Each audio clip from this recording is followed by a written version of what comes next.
Hello, everyone. Happy Monday night.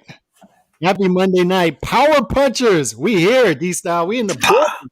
Shout out to Yeah. Boxing here with me. This is the start of something beautiful here. All right. Power Punchers Volume 1. New podcast we're rolling out here, man. And it's good to have you over on my channel. I've been on your channel a bunch of times. So it's good to have you over here. And hopefully this is the start of something long and beautiful here. Power Punchers podcast. Rolling it out tonight. So good to have you, man. How you feeling? Feeling good. I don't know what we want to call it, like a podcast called Power Punches Beautiful. But other than that, I get what you're saying and I'm ready to go. Shout out G Funky. Shout out our boy Factoid in the building. HCP in the building. Hey, can we have is he going to be our fact checker of the show? Like, I don't know. Like maybe Factoid needs to be the fact checker. Good to see you working together for the new show. And look, we need to have Factoid on one of these days in the near future. That's right. And he can be the fact checker over there in the comment section. Chicano Prophet in the building as well, man. Good to have everybody over. And like I said, man, good to start this off. We all got some good rest over the weekend, right? Saturday night, Shakur Stevenson made sure we all went to bed early. I'm feeling a little sleepy, man. Yeah. I felt the effects. The only thing that kept me up was I decided to do a live in a post-fight, and that kept me up. But around round 4, I knew what was coming. And when he didn't follow up on that knockdown in round 4 to round 5, I knew it was going to be what I predicted, a wide unanimous decision. But I was hoping I would be wrong, man. I was hoping this guy would step on it. It was just frustrating, man. He had Nakatila right in front of him all night, a guy who is there to be counterpunched. All he had to do was sit on his counterpunches. The check hooks were all – Sergio Mora talks about it all the time. Check hook, check hook, check hook. What did you think, man? What did you think about this performance? I stayed awake. Did you stay awake? Sounds like he needed Sergio Mora in commentary. That's number one. Maybe he would have heard him or something. Look, man, I saw something on Sunday morning about this clinic that had all these patients, right, suffering from insomnia. Like they didn't know what to do, and they just put on ESPN and everybody just fell asleep. It was a miracle. So what we need to do, Calix, is stop looking at the negative behind it and look at all the curing of insomnia that Shakur Stevenson provided us, bro. Like miracles, ladies and gentlemen. He was curing insomnia, ladies and gentlemen. Oh, no, but D-Style, you have to appreciate what he – like, bro, I'm a boxing fan. I appreciate boxing. You don't have to tell me what to appreciate, what not to appreciate. I don't appreciate being put to sleep, bro. You know what I mean? I felt like I got sucker punched and put to sleep. That's how I feel, about this event. And over this fight, I should say. And I say this not because I want to discredit Stevenson, not because I don't think highly of Stevenson. I'm going to say the following because I think highly of him, because I know he's extremely talented. He's not a silver medalist from the Olympics for nothing, right? He's too talented to go the distance with this guy. And I don't want to hear, oh, but these times you need to understand the chess. It's a chess game. He he's outplaying him in there. It's a chess game. I play chess. And when you're a lot better than somebody at chess, checkmate. Now get the fuck out of that seat. You don't belong. You don't you make it known right away when they don't belong in a game with you. And in boxing, it should be the same way. You just don't belong, bro. I don't want to hear it. Give me the best defensive masters of all time. They destroyed guys that didn't belong in the ring with them. I will say that till I'm blue. Pernell Whitaker. When they had to step on it, they stepped on it. And let me tell you this. When you have a guy like Nakatila who's right in front of you, and we all knew it, like Stevenson did the same homework that we did in predicting this fight. Like, this is a guy who is going to paw out the jab, but he's a right-handed dominant fighter. He can bang with the right hand. And Shakur saw that, and that's obviously what they were working on coming into this fight. Stay away from the right hand. That's all this guy has. But when you have a guy who is so easy to time, everybody saw it, right? Just throw out that jab, paw it out. And the reason he's pawing out that jab early is not to find his measure. It's to, when guys are not as skilled, they have to do that to get in a rhythm, right? So he was easy to time because Stevenson should have known every time he paws out that jab, the straight right's coming right behind it. So what bothers me and what's a red flag here is Stevenson obviously timed that right hand with the check hook in the 4th round. And he saw that all he had to do was sit on those counters all night.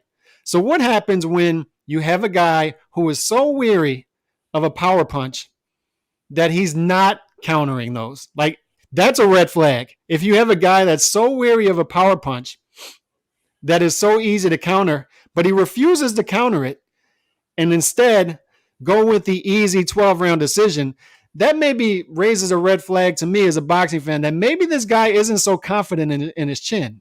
Maybe he doesn't want to get hit with that big right hand because he's afraid of what would happen if he did.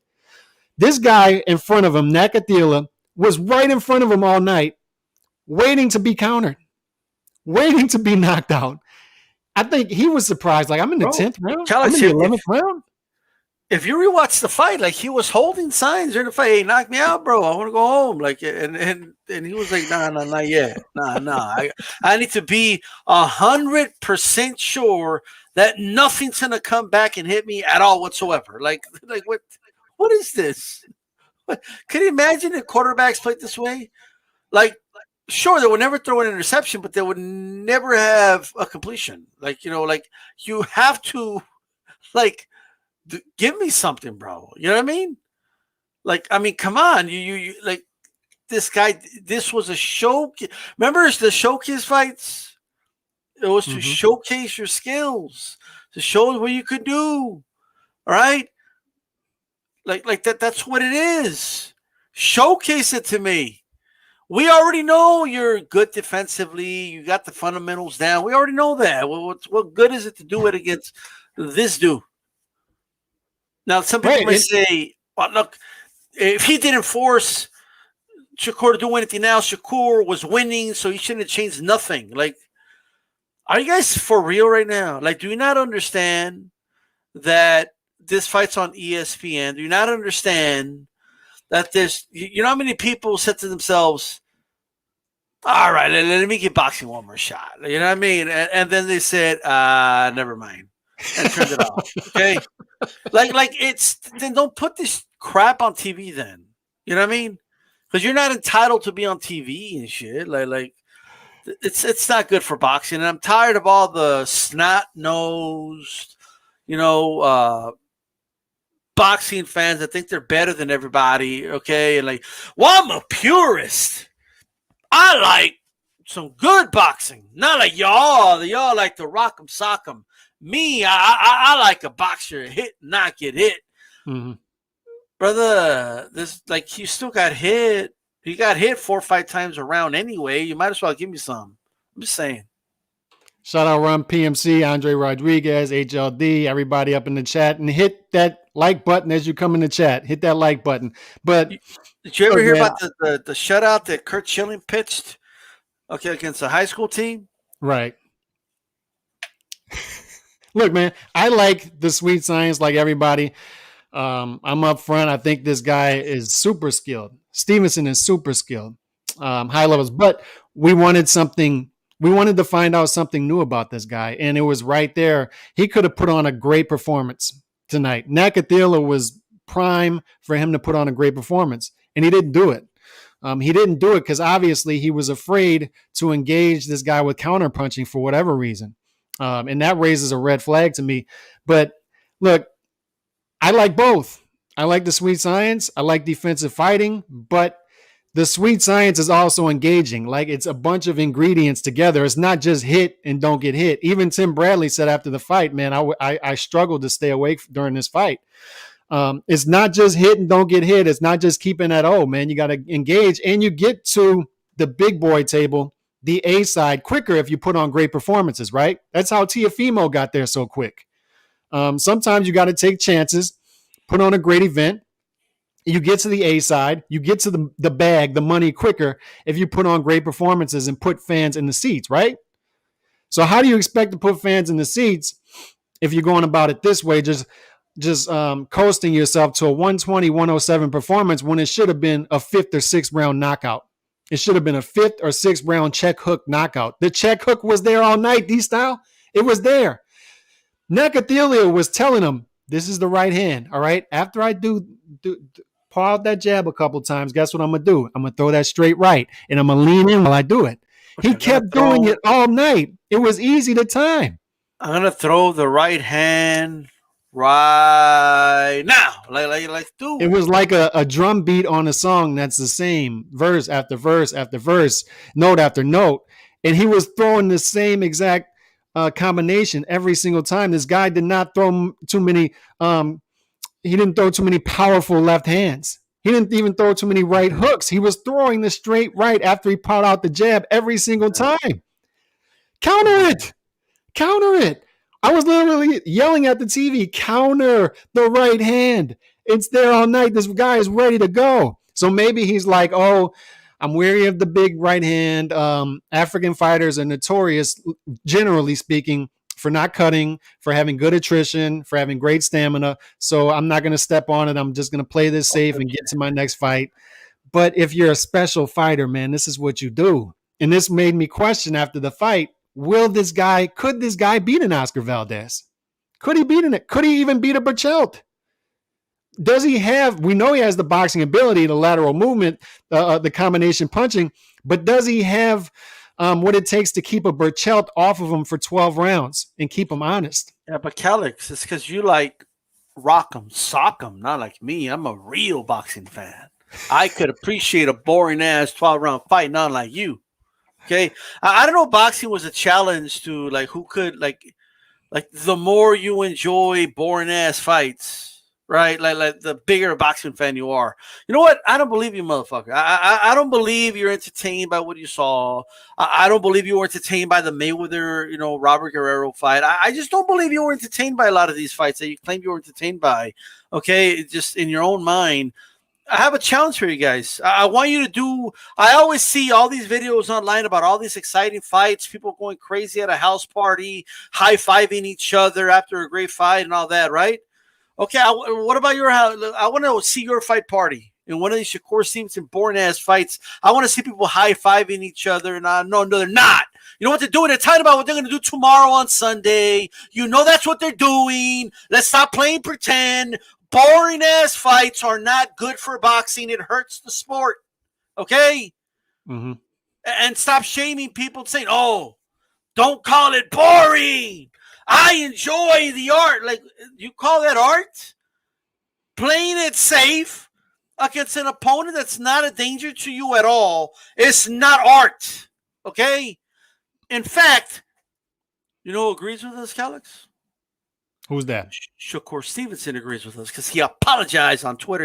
He said, I'm sorry, I didn't feel good, but I'll make it up next time. So for all you idiots out there, shooting blanks for the dude, okay, look at what he did. He apologized. And then you have dudes telling him, no, don't apologize, champ. That was exciting as fuck. Like, yeah, shut up. Okay, he bored himself. Okay, I never seen a fighter like bore himself in his own fight. Like I saw on Saturday. Bro, that made like a lot of Haney performances look amazing, bro. Okay, I'm sorry. It's true.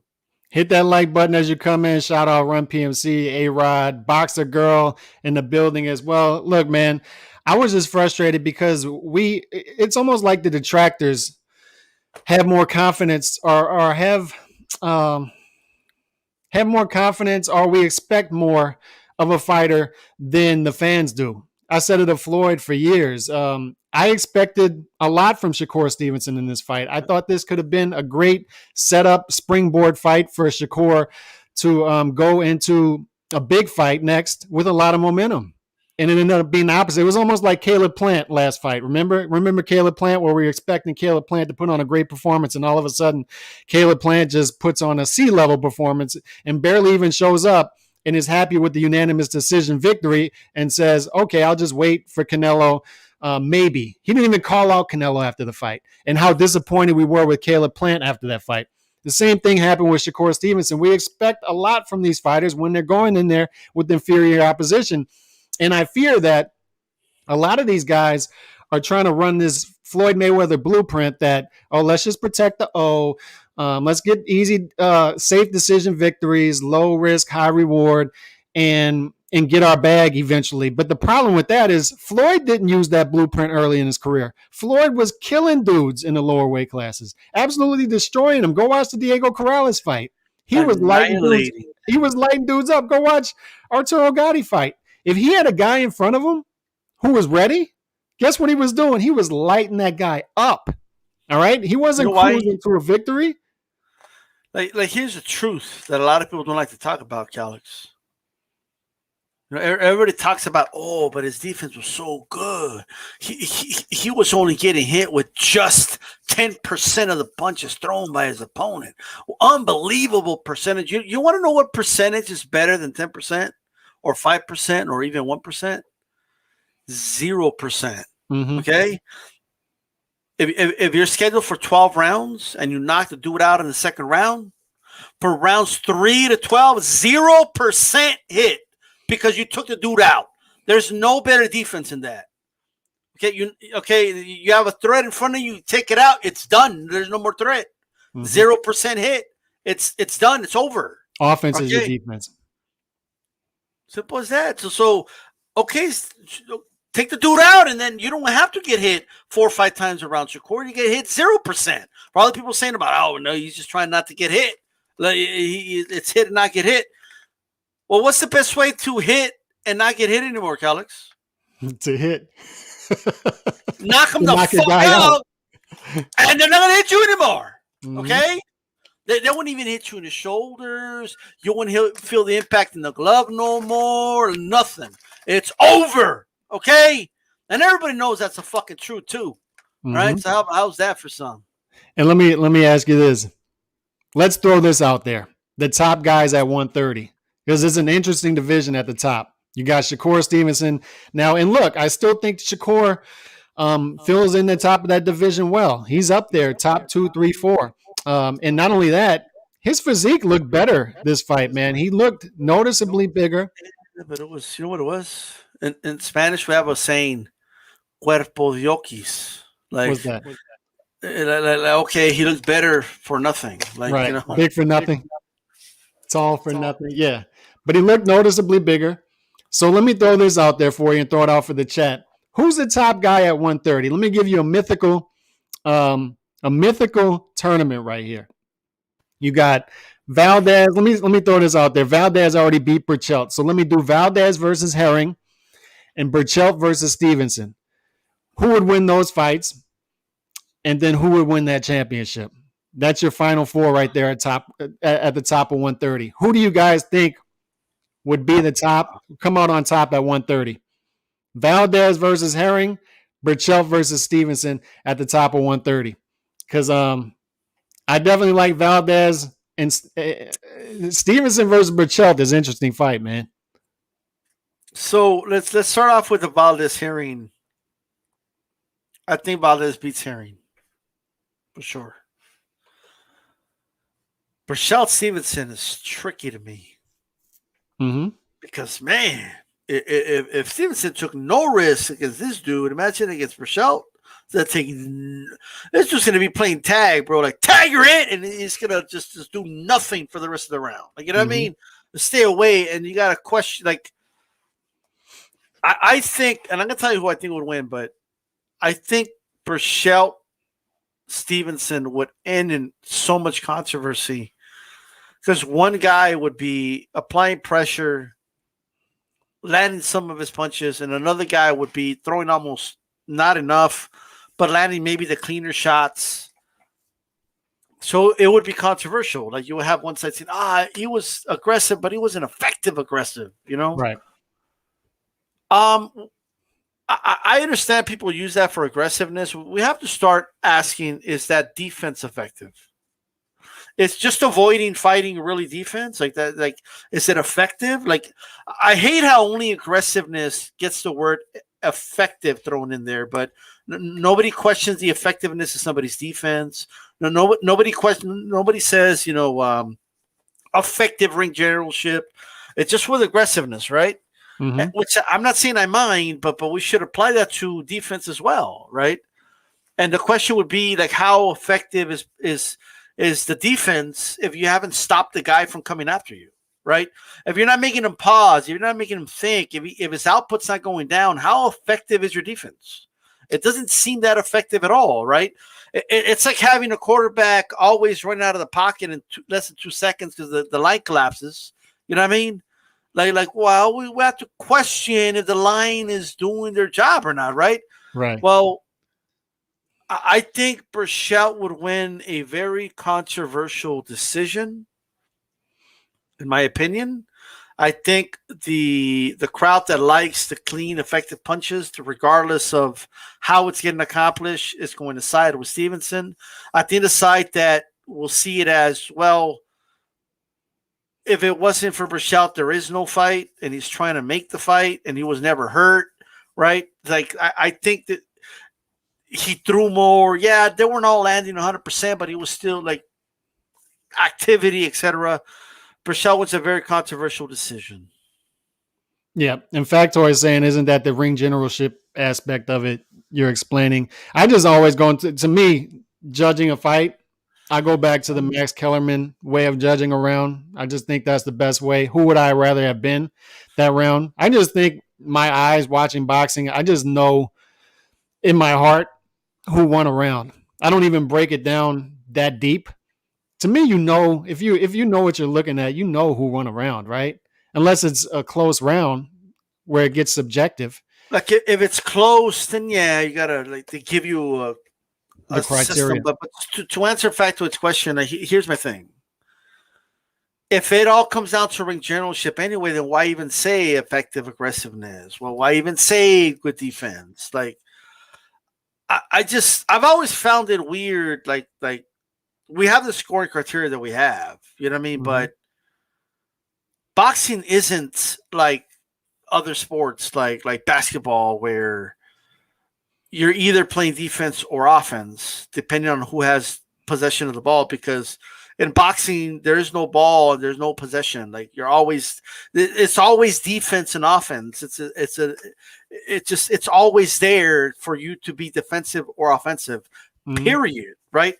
It is the actions of the fighter in front of you that have you get either defensive or offensive. Right?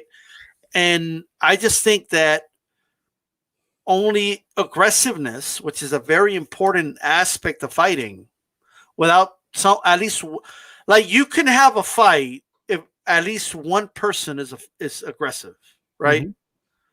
And the other doesn't have to be aggressive. He could chase him. It's impossible to have a fight if no one's aggressive.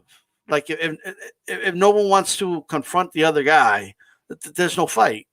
So we have to appreciate and give credit to the one trying to make the fight. Right. I'm not saying that wins them the round. I'm not saying that wins them the fight, but we have to consider it. You know what I mean? If mm-hmm. that guy is through 100 punches because he's trying to get to the other dude, and the other guy just lands like 2 clean shots, and that's all he did the whole round.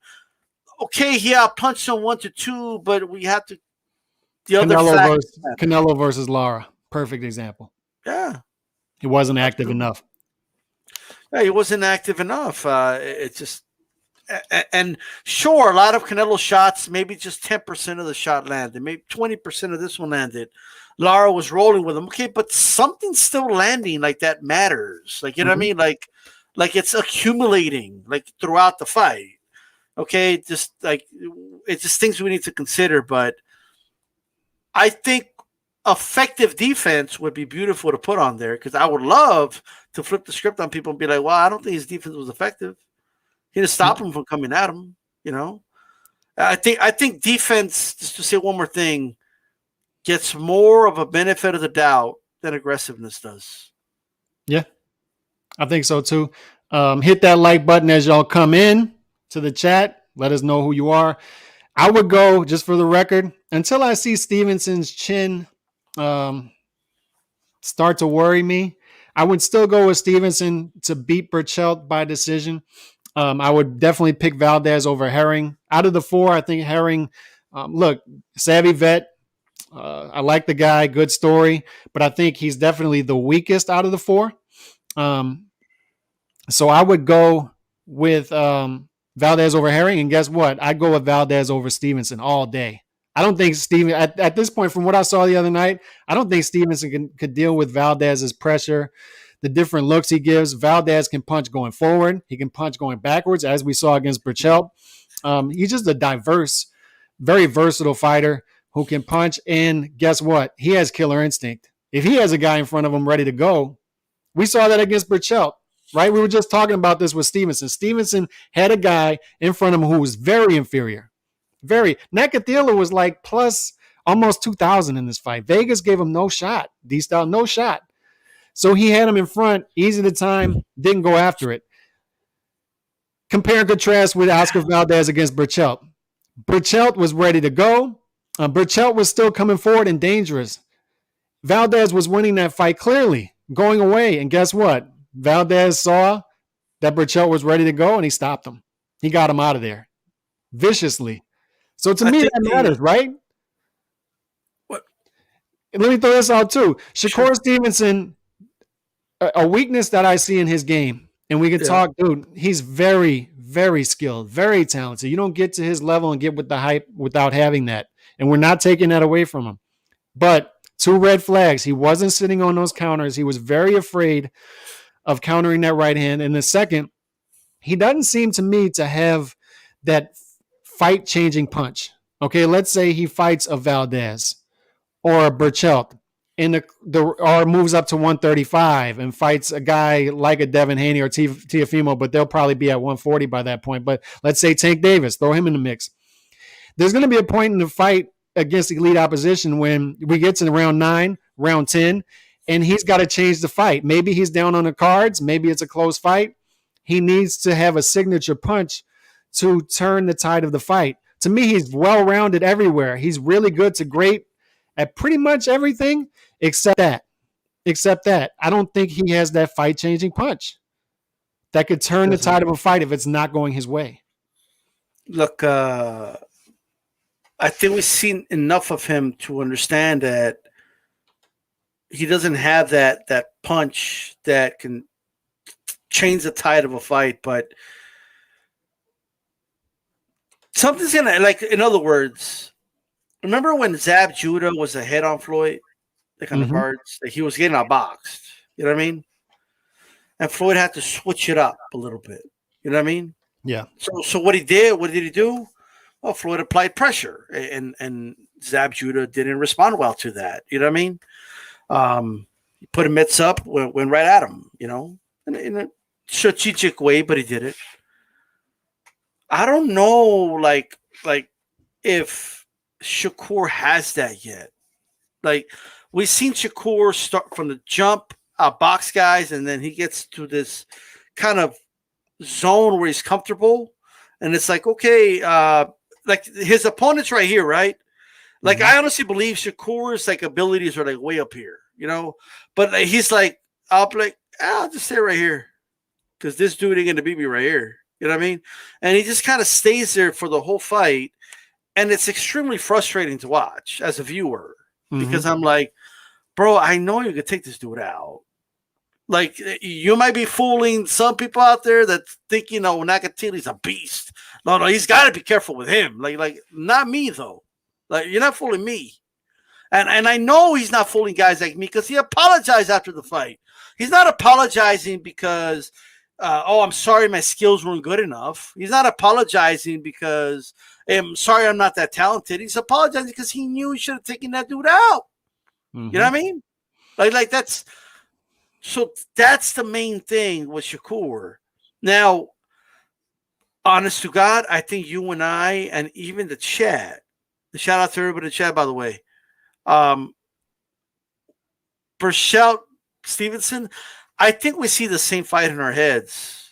We're just, the only difference is who do we believe the judges will give it to? Right. But I think we see the same fight in our heads. It's the same fucking fight. I'm just going to tell you right now. I just don't know what Stevenson's chin would be like in that fight, but We'll see, man. He looked leery of that right hand, and that worries me. That Well, worries look, me because he's gonna eventually fight elite fighters with power who can set up the power punch. Nakatila has power, but he can't set it up, and he only has power in one hand. yeah. Look, at the end of the day, like I didn't give Stevenson a lot of hell after the Joet Gonzalez fight Mm-hmm. because I knew Joet Gonzalez was a good fighter. You know what I mean?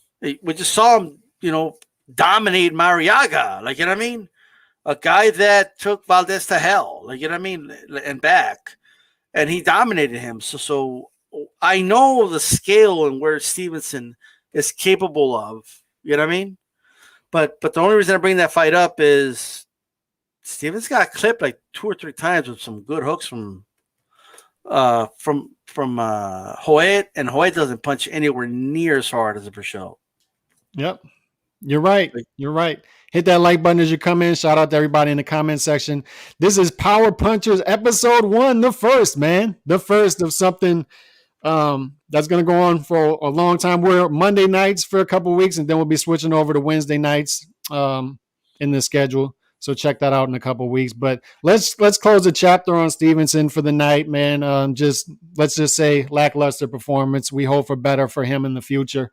I wanted to throw, before we talk about this weekend's fights, because we got a jam-packed weekend of fights. All right. Before I do that, let's touch on the heavyweight division real quick, because Tyson Fury versus Deontay Wilder, they're having a press conference to open up this trilogy talk tomorrow in LA.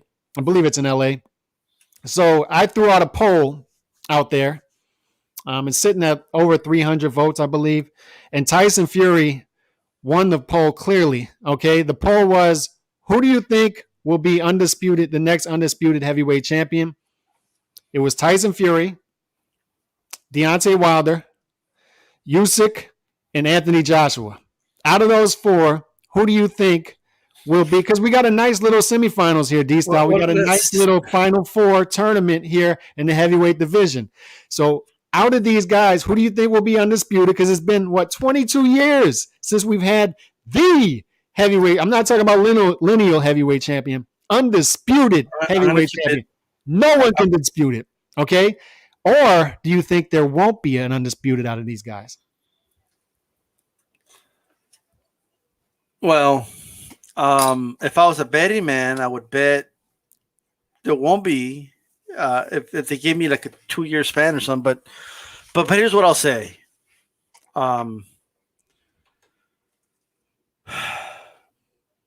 It depends. I'm going to give you an answer, but let me first say this. Mm-hmm. It depends on who wins this fight. And I mean this very seriously. And I've been saying this. I've always believed, and I still believe, till this day, ironically, okay, that Wilder knocks out AJ. I've always believed that.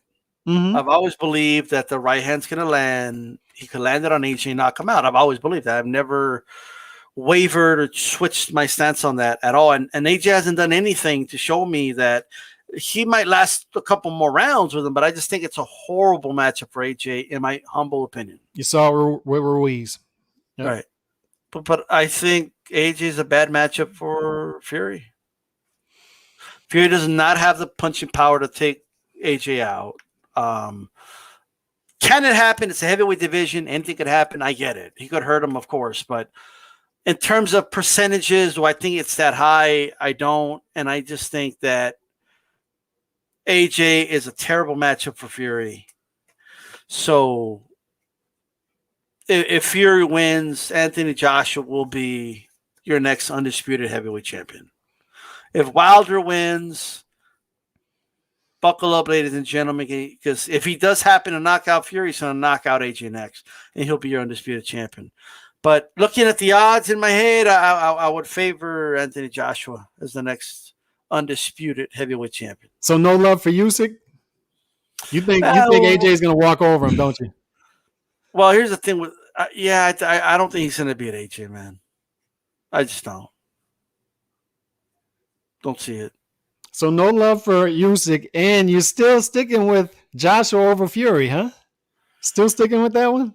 I just think it's a stylistic matchup. I mean, I see H Money in the chat, and I'm sure others disagree. But here's the thing: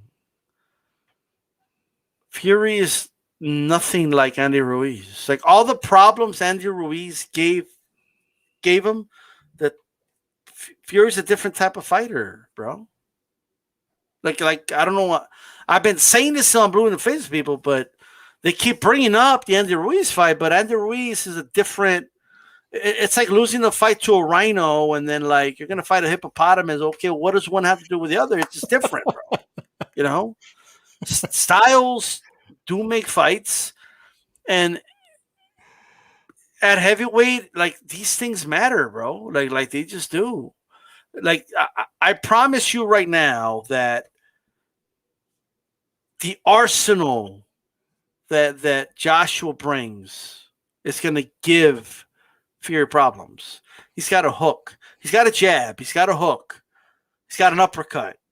Fury likes to duck low, just like his comrade Billy Joe Saunders. Okay. Mm-hmm. Joshua has a really good jab to the body. Okay. Like which he can use against a taller opponent and someone who has a soft body like Fury. I just believe that. Now the only reason I'm favoring Wilder is because I could totally see. Every time I see Wilder AJ in my head, bro, I swear to God, I see like AJ outboxing him and then boom, and it's over. You know, like he is like everything people tell me when they tell me why Fury would beat him. All these things are true. He's a little stiff, a little more robotic, and stuff like that. I don't think that's going to matter against Fury, but it matters against a puncher like Wilder. I think maybe Fury has more punching power than you're giving him credit for. But let me give you the poll results real quick. I just pulled them out. Who will become the next undisputed heavyweight champion? Tyson Fury sitting at number 1, 58%. Anthony Joshua at number 2, 21%. Deontay Wilder, 13%. And Usyk, 8%. And that's 269 votes. So that's a good sample size there.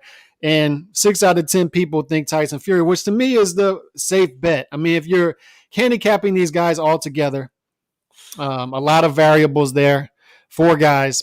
Where's the option? LOL, undisputed, right? Quote unquote, Suleiman. Where's that option? You know what I mean? Also, LOL, arbitration, rematch clause for a 4th fight. LOL. That should have been another option. Bullshit, bro. These motherfuckers had this fight.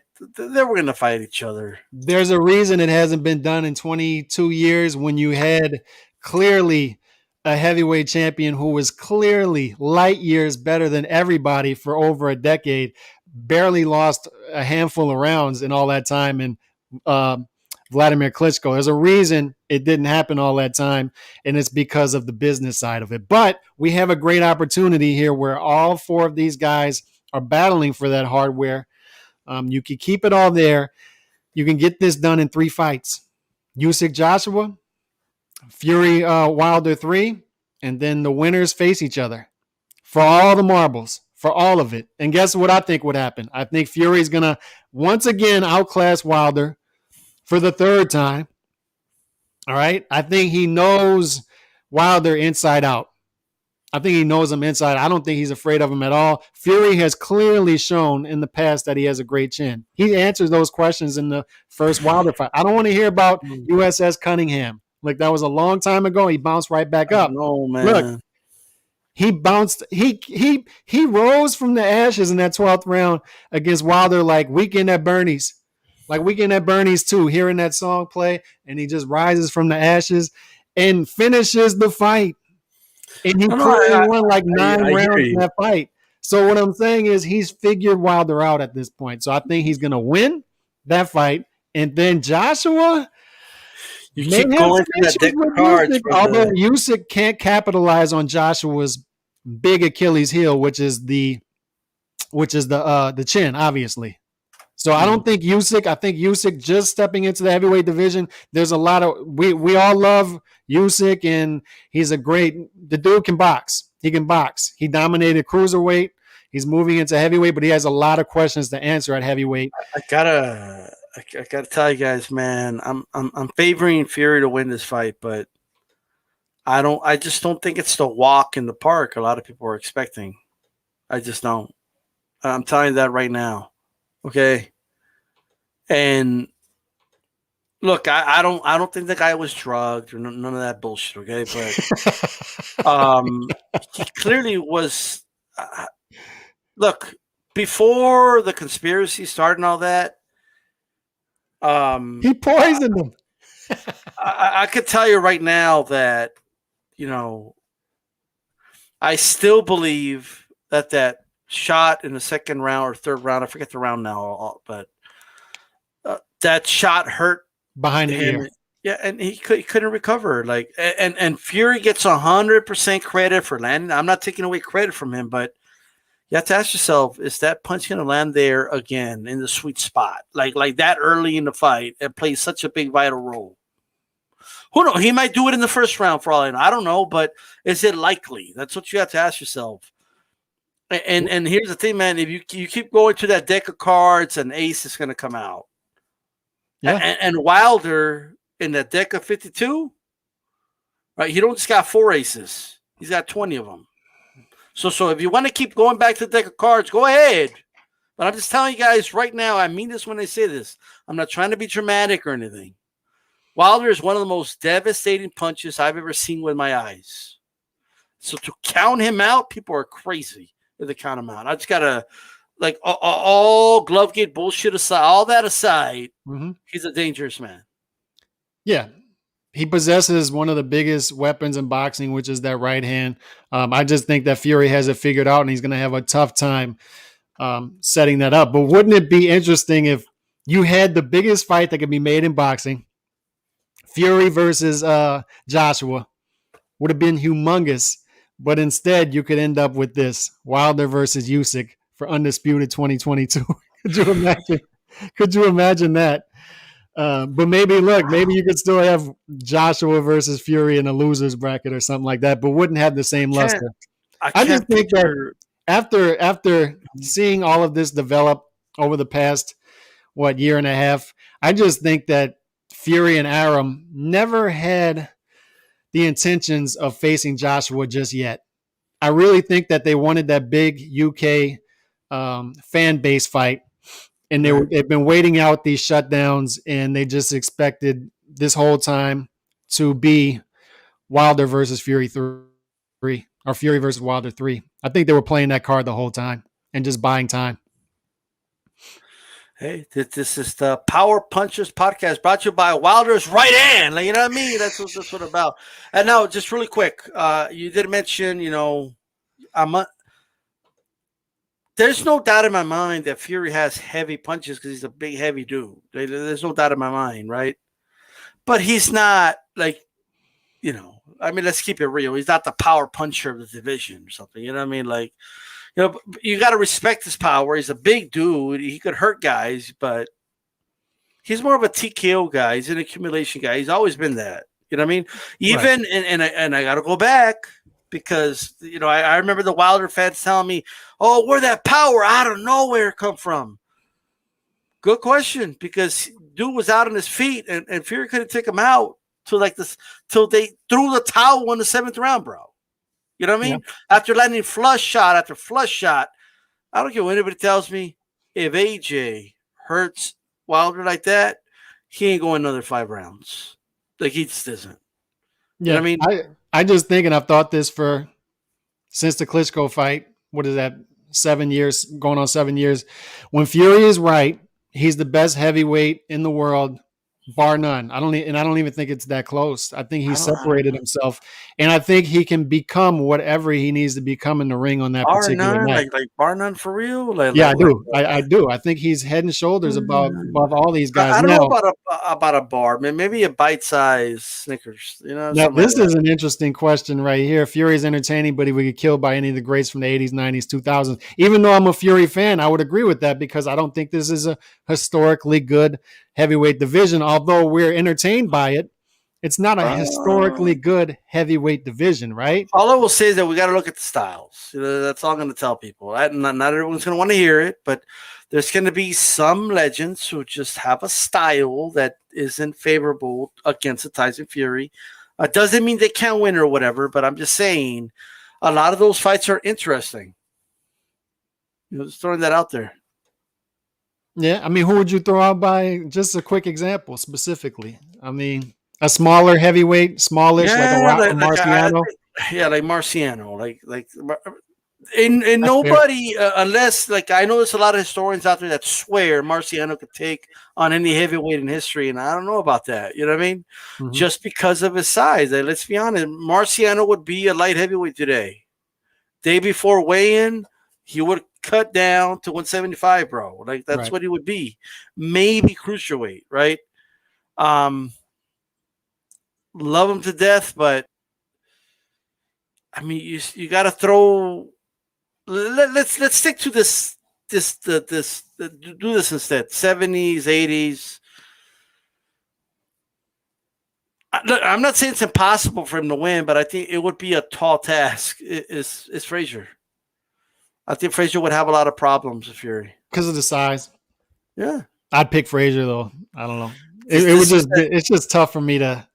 It would be tough for me to pick Fury over Frazier. But look, all that being said, I just think Fury is the best heavyweight in the division. Shout out to Factoid. Comment of the night, and I'll leave it with that. Y'all keep going back to that, but I'll just say he's answered that question since. He's answered that question, and he popped up from that Cunningham. And yes, Cunningham doesn't have heavyweight power, but he hopped up from it quick, and he's answered that question since. D-Style and Factoid, he's answered that question since. He didn't say anything. That was all Factoid. He got dropped. He got dropped by the biggest puncher in the world and rose from the ashes in the 12th round and finished the fight. And then not only that, took the fight to him in the second fight, walked him down and stopped him, and bullied the bully. So I think he's answered that question definitively. I think what he's answered is that he has really quick recovery time. Yeah. Like that's what he answered. You know what I mean? Like he can recover right away, you know. But we also it's possible to drop him. Like we've seen it. You know what I mean?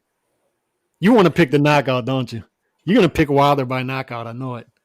No. I got Fury winning by decision in a fight that looks very similar to the first fight. I think he's going to stop him a little later. Yeah. I think Fury's going to stop him a little later. But my vote in this would be Fury. I think Fury's going to become. Can I ask a question? Go ahead. If you're the ref of that fight. Uh-huh. And Wilder's like clearly out of the fight now, but he's still, trying to fight back. Given what Wilder said about the previous ref, and what will you do? They're not going to. He's going to be whoever the referee is going to be slower to stop this one. And I could tell you this: what I worry about for Wilder is Malik Scott in the corner, because Malik Scott is a yes man. He's not throwing in that towel, despite whatever punishment. It was like remember when Mickey Ward was in Arturo Gotti's corner, and you knew the towel was not going to come out, and the referee had to stop the fight because the towel was not going to come. Is that when he cut his lip? Yeah, I think that was against Alfonso Gomez, and he was getting. Is that when Gotti woke up and he woke up and he realized he lost and he threw a fit? But he was getting beat to shreds, and you knew Mickey Ward was not going to, because they're cut from the same cloth. They're too much like each other. You need a guy in the corner who knows when is when. So what I worry about, though, is Malik Scott has that type of cloth. Right. But he's a yes man. But Malik Scott is looking at this like, I don't want to knife him. Malik Scott threw the fight against Wilder. Come on. But look, Malik Scott's like, I don't want a knife in my back. Malik Scott's not only not going to stop the fight, Malik Scott's not giving Deontay Wilder water in that corner. Malik Scott is not. He's not going anywhere near that bottle. He's not pouring the drink in there. He's not giving it to him. The cup man is going to be giving Deontay Wilder the drink. He doesn't want to be accused of stopping the fight prematurely. He doesn't want to be accused of drugging the fighter. All right. So what I'm saying is ultimately, like if the fight goes the way a lot of us are thinking, it could become very uncomfortable to watch. I'm Yeah. gonna tell you that right now. Like it could become a very uncomfortable fight to watch, and I just think the ref still has to do the job. Like, Yeah. if he can't continue, stop it. If he complains about it, oh well. Like, it is what it is. We'll see who it is, but I'm telling you what the 3-fight plan is. Fury wins. Fury fights Wilder, and then he's fighting 2 fights against Joshua, and that's his 3-fight exit plan. And that's what my frustration will be, though, is if we get undisputed, I fear we're going to get an undisputed champion who retires.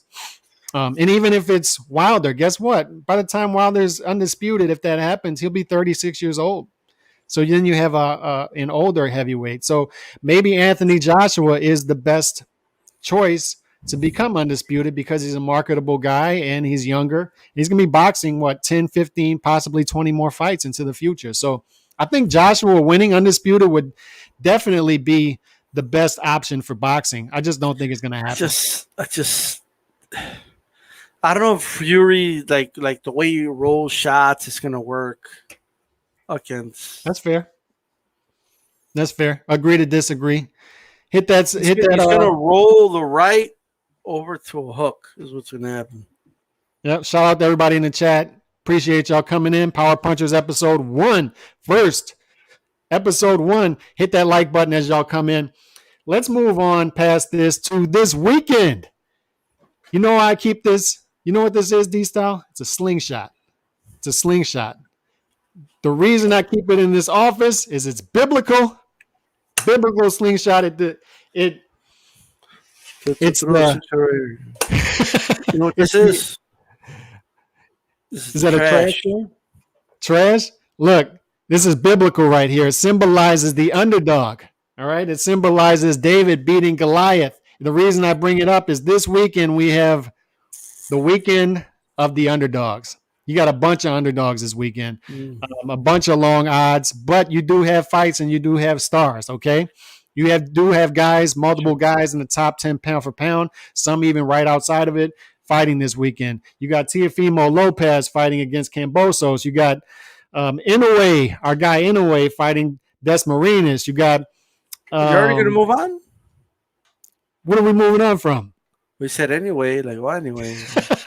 No? We got 160 Charlo, one half of Milli Vanilli fighting Juan Montiel. That's a sizable mismatch right there. And then we got Mungwe. I always destroy his name. Jamie Jaime. Remember when Millie? What are they called again? Milli Vanilli. Remember when they were discovered to be lip singers or whatever? They fit right in today. And then they went to Arsenio Hall and it wasn't as good, but they were like okay. You know what I mean? Yeah. That's Jamal like 100% right there. You know what I mean? That's 160 Charlo right there. And the other one's with the voice, like he's actually doing his thing, you know? Yeah. And then we got Jaime Mungwe. I always destroy his last name, man. Please correct that for me. Against Zurameta. And Zurameta is the late replacement, all right? Well, and that's happening in your hometown of El Paso. You remember the Gia pets, right? Yes. You could say Moon, right? Moon Gia. There it is. Moon Gia against Zurameta. And guess what?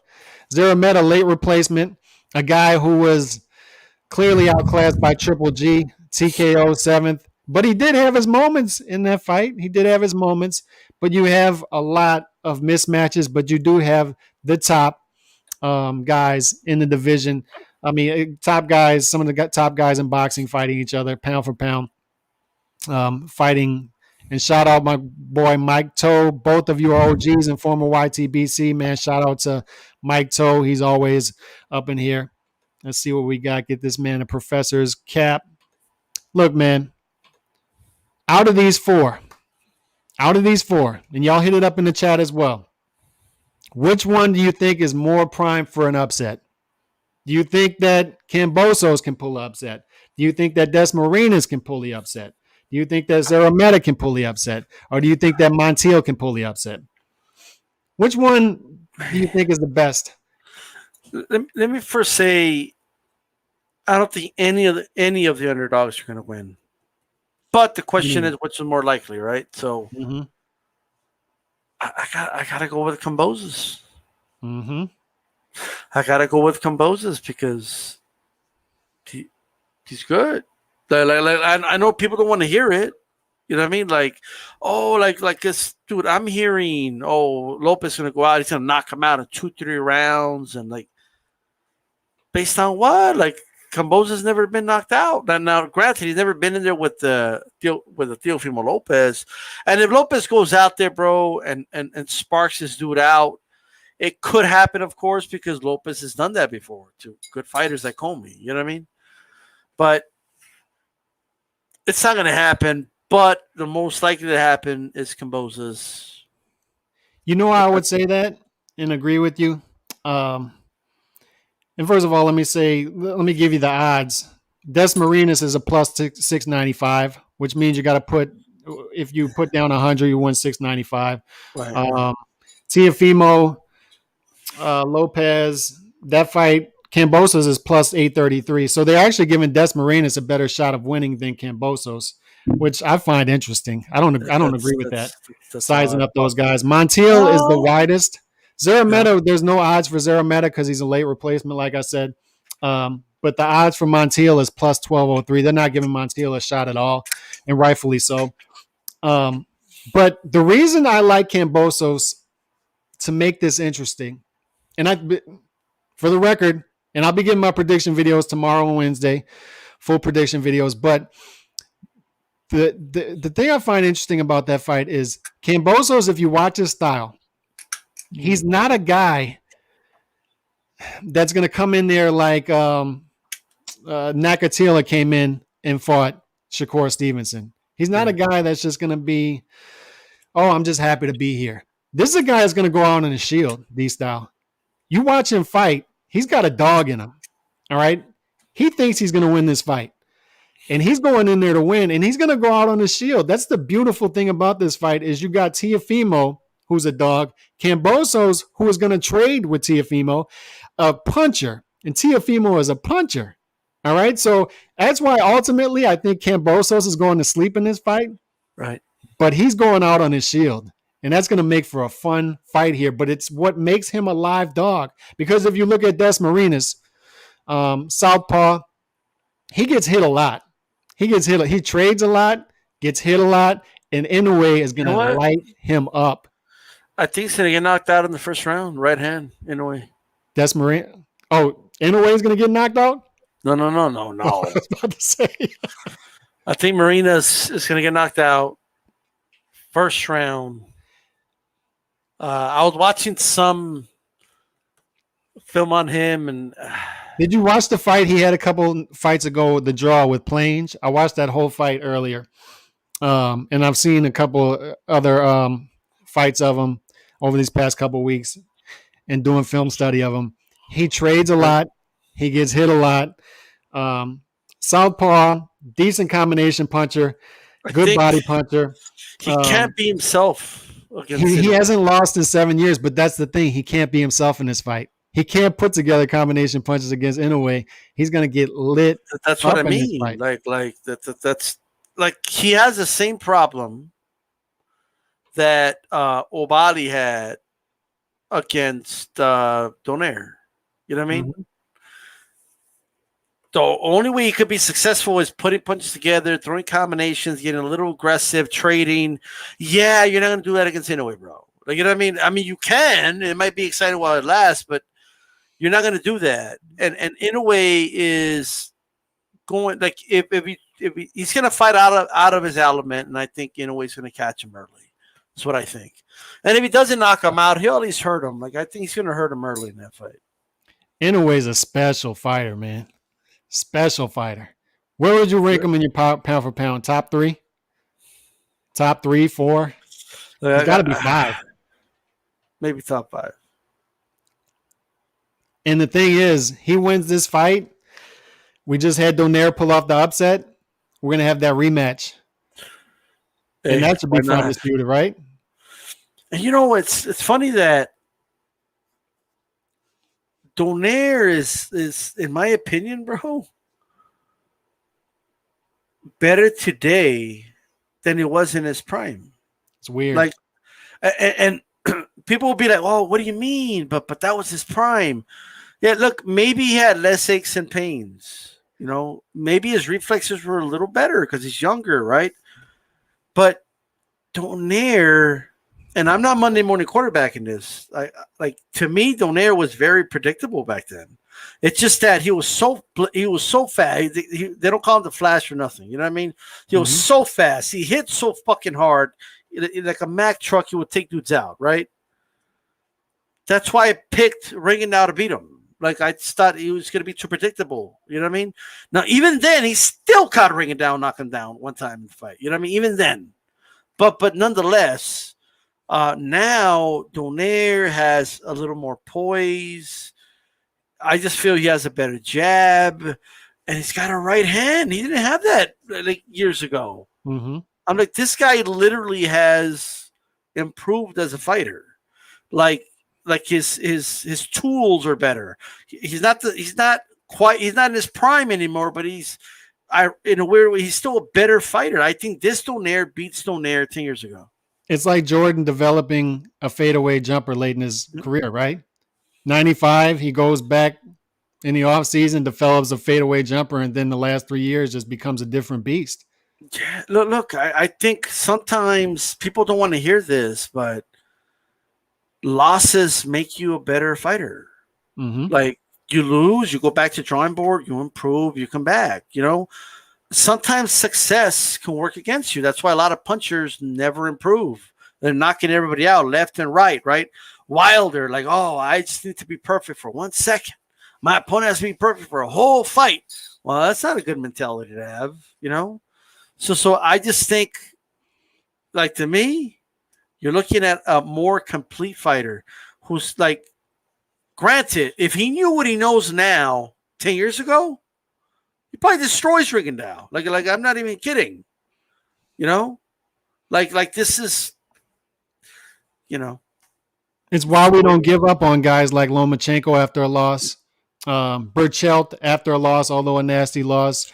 It's why we give Wilder a puncher's chance against Fury, even though he had an ugly loss. You don't give up on these guys after a loss because some guys learn from that and become better fighters. Hey, right? look at B-Hop. Like, he wasn't the same. He wasn't the executioner anymore, right? When he was in his 40s, but in a way, he was still like he was like, it's like a whole nother fighter. Like, you know what I mean? It's like not the same guy anymore. And he still was a challenge. It was still hard to beat, and you can't quite compare him with that former self, Mm-hmm. And like you said earlier, it's kind of like Jordan, like that early Jordan, late 80s, early 90s Jordan was a beast. Like, you know what I mean? Like, that dude was all over the court. He was dunking it on everybody. He was, getting steals and shit. You know what I mean? And then you have the Jordan that developed the fadeaway, and he was more methodical, and he was playing more with this. It was being more cerebral, and that made him like a whole nother animal. Like, it's like, even if he did figure him out, he's different now. Another example is Barry Bonds, right? You had skinny Barry Bonds, athletic, stealing bases, was still hitting home runs. And then you had the monster Barry Bonds, older, not as fast anymore, but he's hitting fucking home runs. Like, you know what I mean? And maybe, maybe he had a little bit of help, but there's no proof. There's no proof. And other pitchers were on that shit too. So that's right. It is what it is. Almost like a second career. And sometimes it happens and you bounce back from the losses and become a better fighter, learn from it. Some guys don't learn from it. Prince Nassim Hamed, and they never become the same fighter again after that. The aura goes away. Which Barrera is better? The prime Barrera was like a bumblebee, like all over the place, or the one that was older, not as fast anymore, but he was more methodical, was punching better, like better punch placement, boxing better, I meant to say. Like, I don't know which is better. I just know it's two different Barreras. You know what I mean? Yeah. Like, that's all I know. Yeah, you're right. And Pacquiao had multiple of those careers. But like 8 of them. Like, you know what I mean? Pacquiao's like Goku, bro. He just keeps like going to another level and shit. Like, okay, you're done, right? Nah, like Super Saiyan 8. Like, god damn, bro. Like chill out. You're 42, bro. You tuned in to Power Punchers episode 1. I'm here with D-Style Boxing. shout out to everybody in the chat. Hit that like button as y'all come in. Jab that like button, hook it, straight right it, whatever you want to do, but hit it. Hit it, hit it, hit it. Now, when we're talking about Teofimo versus Kambosos, and I want to talk about that a little more, but Teofimo Lopez has an extended deal with Top Rank now through 2023. And it looks like, man, he made a good decision, brought Top Rank back to the table and said, raise my minimum, give me a pay-per-view in October. He obviously wants to be a pay-per-view fighter. Now, I know we're not happy with all the pay-per-views going on, but he's used this Triller pay-per-view to his advantage.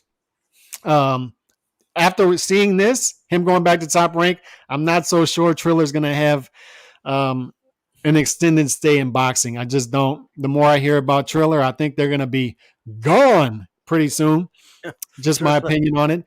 But Teofimo is going to be on an October 2nd ESPN pay-per-view if he wins his fight against Kambosos, if he takes care of business. Who do you think that's going to be against? Yeah. Who do you think that's going to be against? I know who it's going to be against. Loma. Like everybody knows that's a low. Now, Loma's got to get past a freaking Japanese samurai. You know what I mean? Like, it's not going to be easy. And hopefully, Beep thinks his rotator cuff's going to go out in the middle of the fight. I hope not. But it might. Like, fucking, who knows that like, Nakatani don't stop coming, bro. But I know. But I by the way, I got Loma stopping him to the body. But me too. But here's what I think. I handed this to I called Senior. I'm like, hey, give this to your son. Give him a Sonteo media clipboard with the 4 kings. You know what I mean? And he took it with him, and he made Bob sign. That's what he did, bro. No, but in all seriousness, cheap plug. But in all seriousness, man, this reminds me. I told you this offline, of when that NFL owner, like when the player, like, remember like the thing with Jerry Jones and Ezekiel Elliott. Mm-hmm. Like, everyone knew Zeke was going to get his deal. Like, everybody just knew it, but they still had to play these games. Like, no, we don't got to give him anything. He hasn't finished his contract yet. You're like, what are you going to do? Not play him? Yeah. Is that what you're going to do? Like, really? You're not going to play Ezekiel Elliott? Like, so I just feel like it's the same thing here. Like, what you're not gonna put. You have Teofimo on your contract. You're gonna shelf him, like, for real? Like, are you really gonna do that? For what? Well, why are you mad, Bob? What's Bob? Let me explain to everybody right now, okay? The fight went to purse bids, and Triller gave money to his fighter and all the other fighters, okay? Mm-hmm. That's what happened. Bob gets 30%, bro. You're making money. You're not at risk of losing any money. Come on, Bob. I know you love money. But he's older. The value of money goes down the older you get. You know what I mean? Mm-hmm. But that's what it is. I just think they got real about it. I think ESPN probably had something to do with it and told them, hey, we want Teofimo Lopez over here now. We did over 4 million viewers, for that fight. And we didn't even promote it that much. Imagine we promote it. We can easily get 300,000-400,000 buys out of this, and we all get a cut, and let's go. I'm being conservative with that number a little bit. I don't want to make people think it's into 1 million, but it'll do, I think it does at least 350,000. This weekend, you think it's going to do 350? No. Loma versus Teofimo. Okay, what do you think the one this weekend is going to do? This isn't a pay-per-view fight this weekend. Triller is going to say it did 1 million. And we'll never know. And we'll never know because they told Roy Jones and Mike Tyson we're going to get a cut of the pay-per-view deal, and they told everybody, oh, we did 1.3 million. And Roy Jones was like, all right, let's go. Like, now you could occupy me. Now I could retire in peace. Give me my cut, right? Roy Jones, for the first time, was going to get a pay-per-view cut, bro. Okay? And they didn't have it. Tyson left. Roy Jones left. Jake Paul left. Okay? There's only all those. Sure, two legitimate legends. One's a fucking YouTuber, but he is a businessman. Uh-huh. Guess why they left? They're So not getting paid. I think they just came to realization, bro. It's that old like, fuck it. We'll just. Roy said he didn't get his full cut. He's owed money. I just think Triller's going to be gone by this time next year. They're not going to have the staying power. I think why Triller does it, it kind of puts them on the spot, right? Let's say you're Jake Paul, right? Mm-hmm. And Triller announces they're 1.3 million, and then your accountant, everybody does the calculations. They're like, man, hey, they owe you $2 million, bro. Okay, cool. And then you charge Triller for, they're like, well, I mean, we only did like 400,000 buys, Jake. What is Jake really going to come out and tell everybody, hey, they lied to me. I only did 300,000 buys, everybody. Yeah. Well, he's not going to admit. He wants people to think he did 1.3 million, right? He likes that, but then he's not going to do business with them anymore because they didn't pay him. So that's why he went Showtime. The same thing with Roy Jones and Mike Tyson. Like, they don't want to tell people maybe we didn't do those numbers. You know what I mean? Yeah. Like it puts them on the spot a little bit. Triller knows what they're doing. The frustrating thing about this is Teofimo versus Camboso is going to be an entertaining fight. It just is. It's a can't miss as far as entertainment because Cambosos isn't coming there to last. He's going to get in the pocket. He's going to trade punches, and Teofimo is going to light him up while he gets in the pocket and throws punches. And there's going to be some inside fighting. It's going to be a fun fight. It's going to be a fun fight. It's just frustrating that this is on, even though it's priced lesser, this isn't a pay-per-view fight. It's just not. You know when a pay-per-view fight is a pay-per-view fight. This just isn't it because you don't see the buzz there. Like, Cambosos is a Spartan, bro. Yes. I'm not even trying to be funny. It's a Spartan. Like, he takes that shit serious. Like, he's coming for war, bro. You know what I mean? Yeah. You remember the last dude that was carrying himself like he's a Spartan and shit was Katsides. Mm-hmm. Which kind of reminds me of a lot, by the way. But Katsides always, he might have gotten his ass whooped at the end, but he always gives a great fight. You know what I mean? Like, till the end. And he always had his moments. He might have his moments. That's what I think is going to happen. I think Cambosos is going to have moments early to wake Teofimo up. And once Teofimo wakes up, it's going to get ugly for Cambosos. But this is a fight, man. This is going to be a fight. There's going to be some blood in this fight. And ultimately, I think Teofimo is going to be too much for him. But it's too bad this isn't an ESPN fight because this was an ESPN fight. This was an ESPN fight. So it's frustrating, man. It's frustrating to see these pay-per-views. There's a surplus of pay-per-views. If it was on ESPN, Theo would just be making $1 million. Cambosos would be making half that. You know? Well, I think that they tried to pay Teofimo even less than $1 million to fight on ESPN, and that's why he lost.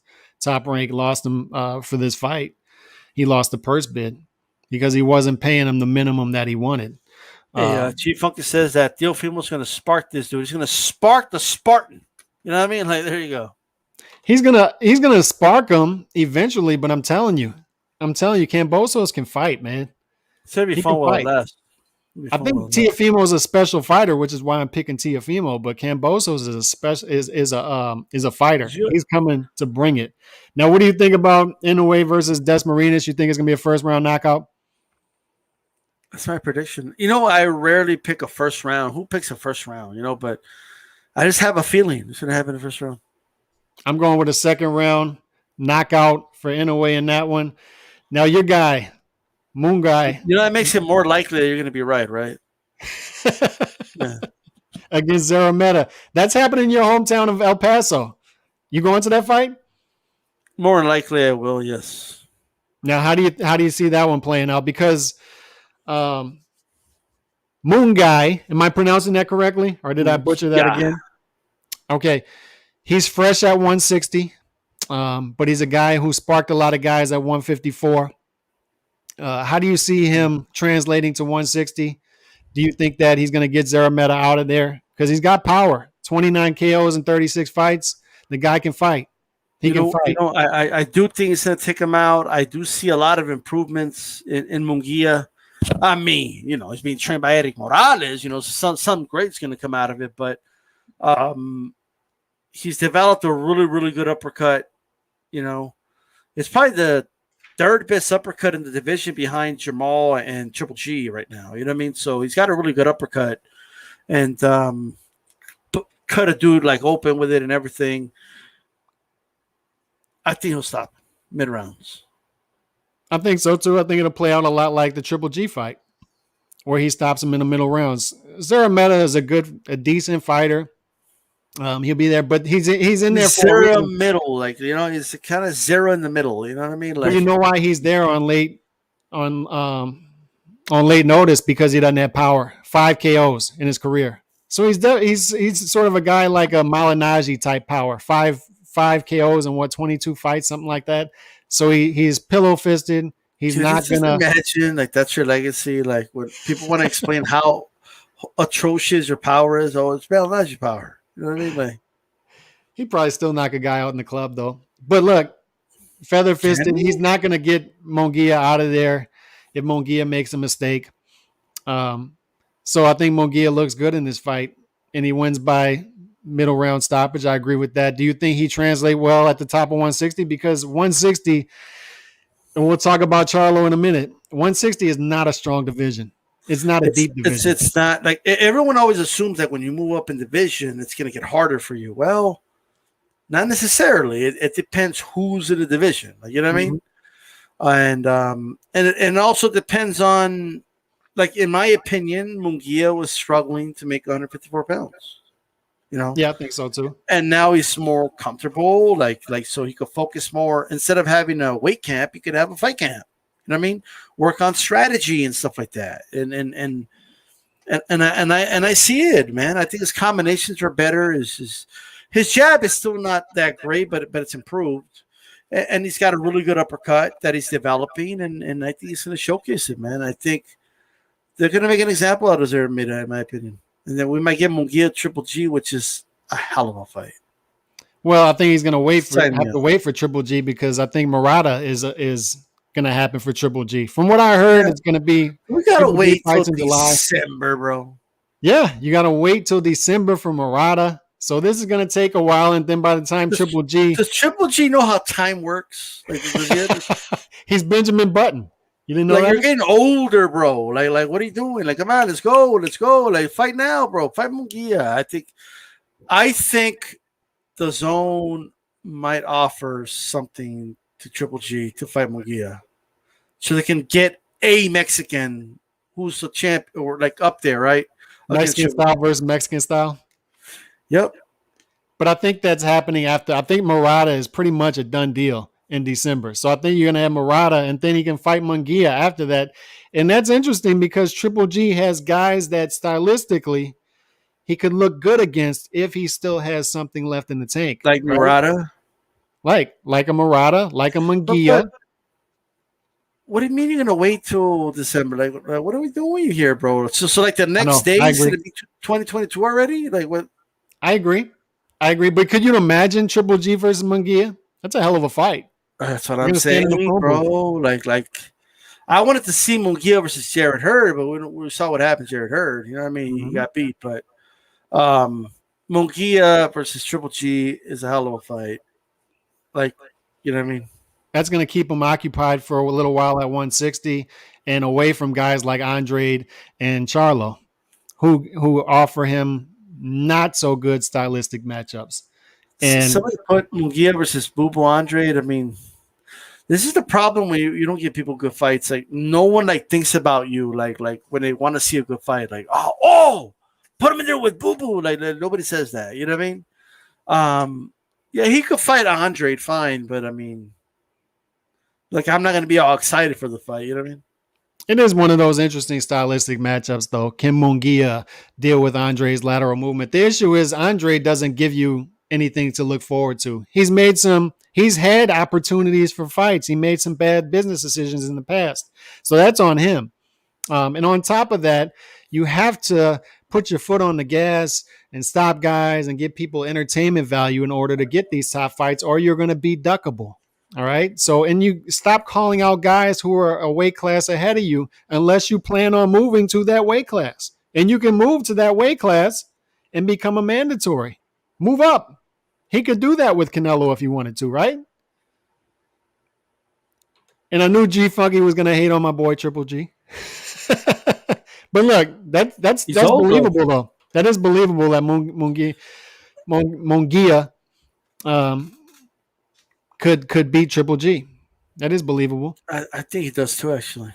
And this is actually something that people do believe. I thought Triple G retired. He just hasn't been in the limelight.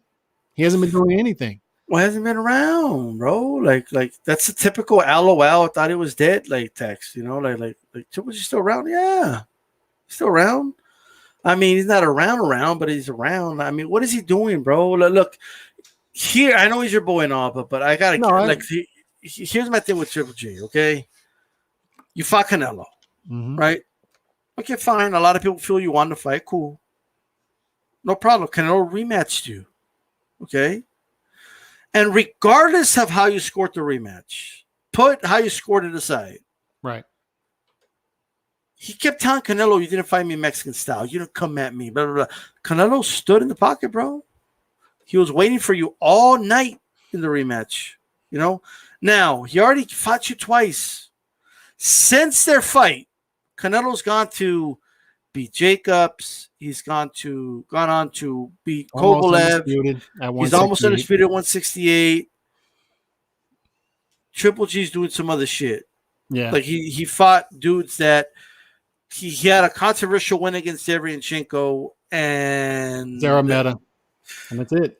That's all he's done, bro. And that other guy, I forgot his name, but yeah, nobody remembers. Rolls, or whatever his name was, Steve Rolls. You know what I mean? So that's it. That's it. What are we doing here? Like you've lost the right to complain about wanting to fight Canelo. You know what I mean? Because you haven't done anything that's anywhere remotely close to what Canelo's doing.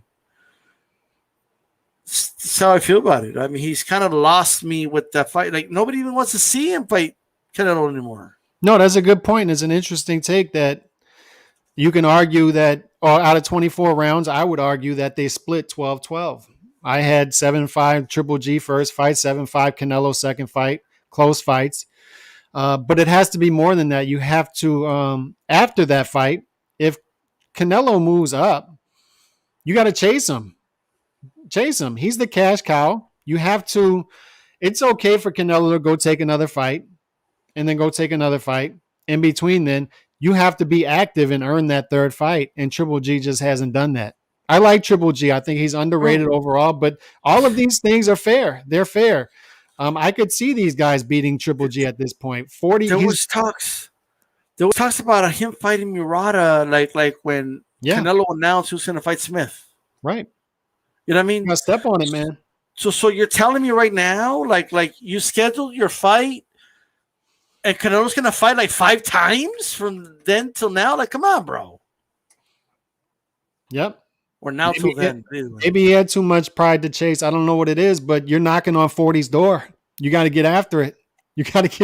But there are good stylistic matchups for him at the top of 140. I mean, we just named 2 of them. So he could still stick around, get some good paydays, have some staying power at 160. But I do believe if you're knocking on 40's door with that style that he has, eventually when he gets in there with a Canelo a third time, if that does happen, which I don't think it will, or Charlo, or say a Boo Andrade, I think he would lose those fights. Maybe not by knockout, but I think he would lose those fights. I just think time's ticking for him. He doesn't have the stylistic matchup to be successful in his 40s, in my opinion. I mean, he's just, I don't think he does either, but he's just got to step up a little bit, bro. Like that's all I say, Yeah. So Charlo versus Montiel, I'm frustrated with that. Don't think it's a good fight, but Montiel does have power, right? So you have that there. Although Charlo does look to have a good chin, he does have power himself. What do you think about that fight? You as disappointed about that fight as I am, and Showtime just putting on another mismatched, lackluster fight. Just frustrating, man. Who's going to watch this fight? Like with all the boxing going on, who's going to watch this? No, me neither. The only one that I rate worse than this is Chavez Jr. against Anderson Silva. Okay. Is that happening?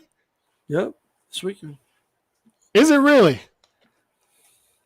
You know what? Wow. Now that I think about it, it kind of intrigues me more. Now that I think about it, like Chavez Jr. Why is Chavez Jr.? That's weirder than Aaron will Carter. Silva forget that it's a boxing fight and like just like kick him in the head? Like I don't know. You know what I mean? Like But did you see Aaron Carter versus Lamar Odom? I did not. That was bad. The highlights were very bad from that. But these matchups are getting weirder. I don't understand why Chavez Jr. is I'm fighting kind of Anderson Silva. How does that happen? I'm kind of glad that we're like in the oversaturation phase of it, just because that's what's happening. You know, like it's getting out of hand, bro. Like you had a pay-per-view with TikTokers versus YouTubers. Like The Chavez Senior's fighting too? yeah, against Camacho Jr. Yeah, Wow. Wow. it's an exhibition, but yeah, Does Camacho Jr. still have the rat tail? I don't know. That's where the power comes from. You know, what I mean, you can't cut up the rat tail, bro. Remember when he wouldn't cut it off for Oscar De La Hoya? Remember that? Are you talking about senior? Right. Senior, Yeah, that's right. well, senior's dead. That senior So got he's fighting murdered. Camacho Jr. Wow. Junior, yeah. Why? I mean, you're asking me like if I should have an answer. I don't have an answer, but they're just doing it for fun. Like, but I'm going to be honest. Like, I'm glad we're in the oversaturation stage of it. Like, because eventually people are going to get tired of it. No one's going to be making any serious money with it, and it's going to go away. You know? Shout out Mr. Boxing today too. Lamar Odom, man. He had a stroke.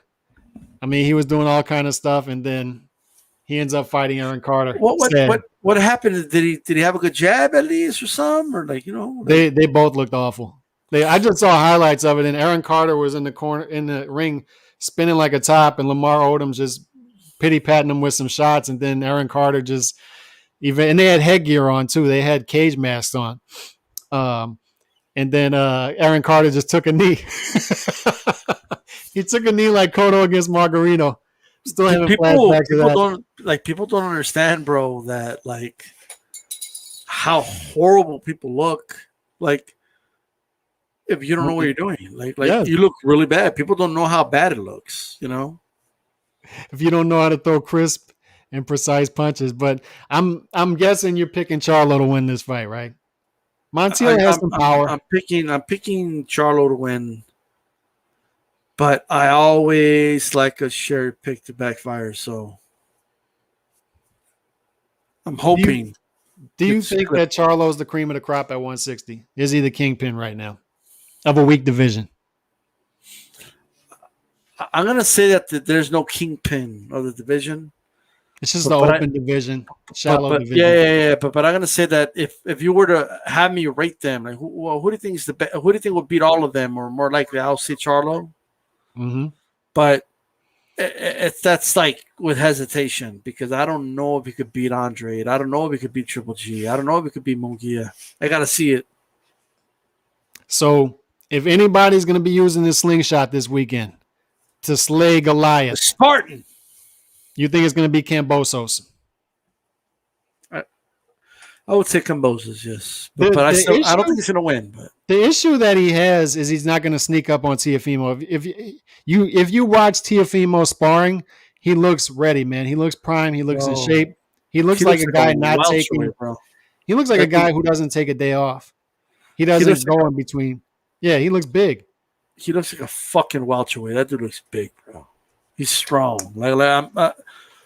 I don't know, man. But Kambosos is looking good too, though. I see some clips of him. He's looking fast. You know, he is, man. What do you think about this question? Will Davis? We'll be talking about this next week, obviously, but will that be competitive? Barrios has a size advantage over him, but can I cook for a minute? Cook. Look, here's the issue I have with Tank. He seems to be a baby belt champion, right? He won WBA, what was it, Super championship at 135, 130, 135. You want a regular championship. What is this for an interim championship? He's staying away from 135. Regular. It's for the regular. So. Is this the regular title, interim regular title, something like that? Well, not interim. It's still regular. It's the regular. Okay, so Josh Taylor just fought Jose Ramirez for all of the belts that matter at 140, right? He is the undisputed champion. That means you cannot dispute it. You can't dispute it. I'm the guy at 140. But then they're going to promote this fight as a championship fight. No, dude, you're fighting for a trinket. You're fighting for a baby belt. This isn't a real belt. It's not. This is a trinket. Undisputed. We have an undisputed champion at 140. He is the champion. Tank Davis is coming up and fighting Mario Barrios at 140. And look, I'm not taking anything away from Mario Barrios. But is he top 5 at 140? Is he even top 5 at 140? He has a size advantage, but they're promoting this as a championship fight at 140. And does Tank Davis even belong at 140? I know what they're doing here. They're trying to feed him a belt, and he's going to defend against Adrian Broner. I'm telling you. That's what's going to happen. I'll tell you what this is, Calix. I'll tell you what this is. So, in college football, they have a playoff now, right? Uh-huh. For the national championship. So that's what Tater won, right? Mm-hmm. Tank just won like one of those bowl games. You know, that's what it is, bro. Like he wasn't Poland Weed Eater Bowl. Is that what this is? Yeah, well, not quite. You know, he was like number 5. He's facing a number 15. He's number 6. You know what I mean? He's gonna win a bowl game. They give him a trophy at the end. That's what it is, bro. Yeah. You know, like I just think it's a secondary belt, bro. It's like, remember WWF? They had the Intercontinental Champion. That's what this is, you know. And he's going to be able to say he's a 3-division champion, which waters the belts down even more. But belts here's going wild. Let me say this about the media. So they got to make up their minds, okay? I just saw today that Alexander Povetkin retired, right? Mm-hmm. Now, aside from all the people you see Ricky Haddon's picture, stop, okay? I don't know what that's about. I saw that too. Yeah. So aside from that, you know, they were saying that Povetkin, like, even though Povetkin is an Olympian gold medalist, but he failed to ever win a major world title, right? Mm-hmm. If you're saying that about Povetkin, you got to say the same thing about Tank. Okay? He's failed to ever win a major world title. And Povetkin had the excuse of being with Klitschko in the Klitschko era. But to answer this question, yes, it's going to be competitive. It's a little dangerous for Tank. I'm not going to lie. But it's not the dude, you know, in the weight class. I think it's going to be competitive for a while, and then I think Tank's going to catch him with something and stop the fight, even at 140. How long can Tank rely on that, bro? Yeah, and maybe at 140 it won't translate. I'll get him eventually. Like how long? But you know the thing with Tank is he has the power that surprises you, right? Like you don't see it. So I think that translates as you go up in weight classes more than just brute power does. So NMR 20067 says I don't think AB can make 140 anymore. Well, not if he keeps eating inside cars and shit. He can't. Okay.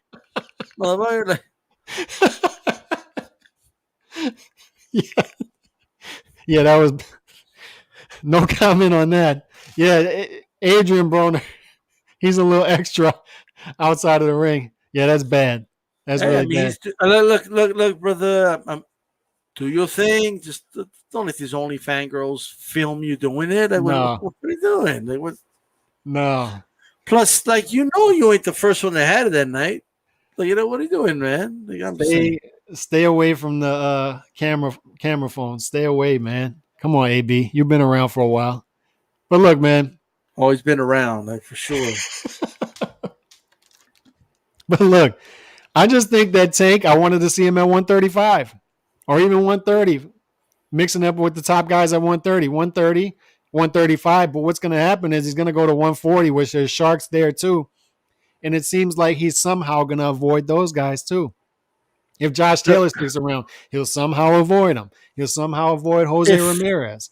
He'll somehow avoid Regis Prograis. Just like if Haney and Teofimo move up, he'll somehow avoid them. I just think they're low risk, high reward.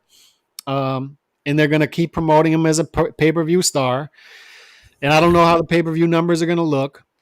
But for whatever reason, it's like I said multiple times on this channel, D-Style, you can tell a lot about a fighter how his handlers handle him.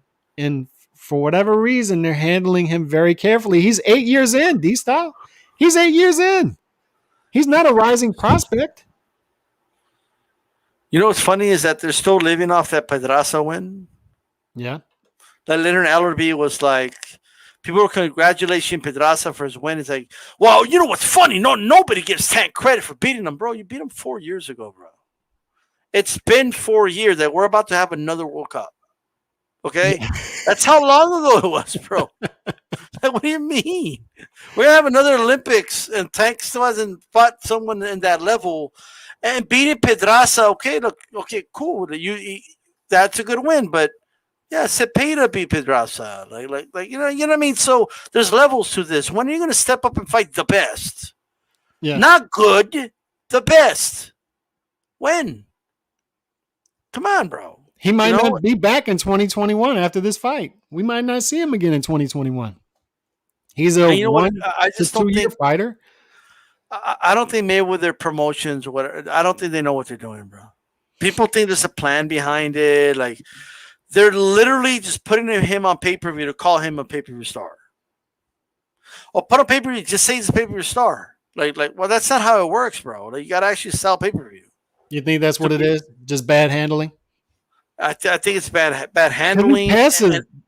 I'm not trying to hate on him. The guy passes the eye test with flying colors. He really does. You watch the guy fight, and you're like, damn, he can fight. He could pass. Well, here's the thing, though. I think they're taking calculated risk, right? But I don't think it's going to pay off for him, man. Like, I just think they're fucking up Tank's career. They're worried. Like, I think they are worried about putting him in there with, like, the wrong guy, like what happened to Broner, and then his career falls apart. You know what I mean? But coddling him and protecting him from a loss is not the way to do it. And the one thing I'll give Danny Garcia, looking at that comment, is that one was at 140, I believe, against Khan, and he fought a lot of opposition after that. He fought guys at 147 as well, and I always said I thought he was an overvalued, overrated fighter at 147. But guess what? He fought guys. And he had a nice run at 140, although we thought he lost the Herrera fight after that. I thought he lost that fight. He showed some when guys weren't overwhelmed with his left hook. Lamont Peterson, that could have been an L for him. He got the win. But, Garcia was in there with guys. Like, I'm telling you right now, even though he lost and all that, but that had to do with size and age. Right. Once people saw what Morales was able to do with Danny, it was kind of over for him. Yeah. Like they knew what to do with him. They're like, oh, that's all you do. Like, you just focus on the hook. Morales was trying to time it and roll with it, which probably wasn't the best idea, but I just want to see Tank in there with guys. I'm tired of these guys at 130, 135 somehow avoiding each other because there's a lot of sharks down there. There's a lot of sharks. It's almost like 147, how those guys have been able to avoid each other at 147. It's becoming, as G Funky says, dumpster juice. Fight each other. Yeah. Dumpster juice. So I'm just frustrated with it. But just to wrap it up, man, my final thoughts would be, I like it. I like the fights this weekend, at least that the odds are wide. I'd rather better matchups, but at least we're getting top 10 to top 20 guys back in the ring. Because there was a time a couple months ago when you looked at the top 20 pound-for-pound rankings and only 3 or 4 guys had fights scheduled. All right, so now we got Inoue fighting. We got Teofimo fighting. So we got Charlo fighting. We got guys in the top 20 fighting again, at least. I just want to ask you one more question. Is this like, I know we have a lot of fights and everybody's excited because there's so many fights, but is it not a week? Is not the weekend of the quantity, not the quality? Yes, Like, it is. I'm glad there's a lot of fights and all that. Don't get me wrong, but it's a lot of quantity. You know what I mean? Like not a At lot of least with quality. Munguia, we get an earlier fight. I think that's like a 2 o'clock Central fight, something like that, 3 o'clock Central. Yeah, So it's going to be earlier. But the counter programming is ridiculous. I don't know why they all decided on this date. And we know Teofimo backed his fight up. I think he should have stayed on that initial date, even with the Mayweather fight. I think he should have just stayed on it, got it through. But plus, it is what Michaela it is. Mayer's going to box too, so I'm looking forward to that. Yeah, at least we get fights, top guys fighting. But I want some questions to start being answered, right? That's what I want. I want these guys in there with top competition. So Tank Davis fighting next weekend. At least we got these guys active. At least we can hang our hat on that. I'm trying to be an optimist now, D-Style. I'm trying to be an optimist. I'm trying not to be negative with this. We just gotta call it like it is, man. Shout out to Mr. Boxing today too, by the way. Man, gotta get him back on the roundtable, bro. Especially with this Wilder Fury press conference, all that. But it is going to be awkward. But I think these guys are going to light it up tomorrow. I think it's going to be fireworks tomorrow. I really do. I think that press conference is going to be fireworks. Whether it's set up beforehand or not, it's going to be fireworks. And I do think these guys have bad blood. I think that's real. Yeah. I would be so, if it was on ESPN, I wouldn't have any complaints. You know what I mean? But make no mistake about it, that fight is for the lightweight championship of the world. The lightweight championship of the world. Yeah. Yeah, it is. It is. There's no doubt about it. Although some people can question it, it is. But Kambosos, that is going to be, he's going to bring it, man. He's going to bring it. He's going to lose, but he's going to bring it. So that being said, man, Power Punchers episode 1, man, I appreciate everybody for tuning in. Hit the sub button. Hit the sub button for D-Style as well. What's your final thoughts tonight, man? A lot going on in boxing. What's your thoughts? You know, even though I said what I said, I'm still looking forward to some boxing. And even though we're all like confident there's going to be no upsets, like the fact that there's so many of these fights, there probably will be an upset. Like, I don't know which one, but like someone's going to get upset. You know what I mean? Like, and for once, it won't be the boxing fans because we're always upset. You know, just different type of upset. You know, but to me, I just want to thank everybody for tuning in. And, you know, we're just getting rolling right now, man. I mean, I think we're going to have some good shows moving forward, and I'm looking forward to it. And we'll be able to do it on Wednesdays, and I'll be releasing the schedule for everybody soon. You know what I mean? With a lot of us, you know, networking and stuff like that. So stay on the lookout for that. Follow me on Twitter at DStyle Boxing. Follow me on Instagram at DStyle_boxing. Give you a rundown of this week. HCP tomorrow night. Yeah, we got HCP tomorrow, man. HCP podcast. So everybody make sure we got the equalizer on there. You know what I mean? He's going to be uncensored with G Funky Wednesday night. Wednesday night uncensored. You know, so we got the whole thing ready, man. So I can't wait. And then the roundtable, of course, on Thursday. Roundtable. I love tuning in for the roundtable and going on there and talk. So good lineup there. Great lineup moving forward. We're on Monday nights now. A couple of weeks we'll be on Wednesday nights. But my final thoughts would be, if there is going to be an upset, I think it'll be Kambosos has the best shot. I just don't think he's going to upset Teofimo. I think Inoue rolls. I think Zarameta is going to get stopped as well. And then I think Charlo is going to win. But maybe Montiel lands a big shot. We'll see. Maybe he lands a big shot. Tank Davis back next week. We got the heavyweight championship again in July. So we got stuff moving. Pacquiao's back in August. Canelo will be back in September. So we got some positivity in boxing, at least, D-Style. We got some activity. We got fights again, especially after 2020. It's good to have fights again. So stick with boxing, man.